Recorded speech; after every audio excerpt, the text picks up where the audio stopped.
Hello, Facebook, Instagram সব বন্ধুদের জানাচ্ছি সুপ্রভাত।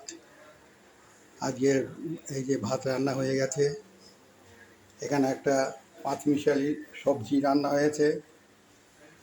একটা আছে আলু আর পটল দিয়ে রুই মাছের একটু মাখা মাখা মতো তরকারি।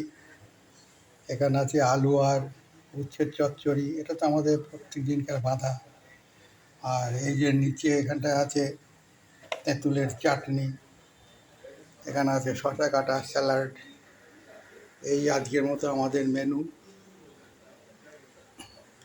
মুম্বাই প্রবাসী বাঙালি রান্নাঘর। এখন আমার ছেলে একটু কম্পিউটারে কাজ করছে, কাজটা হয়ে গেলে, যদি এখনও খেতে দেরি আছে, আমরা 1:30 নাগাদ খাই, তা ওর কাজকর্ম হয়ে গেলে তারপর খেতে বসবো। সবাইকে নমস্কার, ভালো থাকবেন।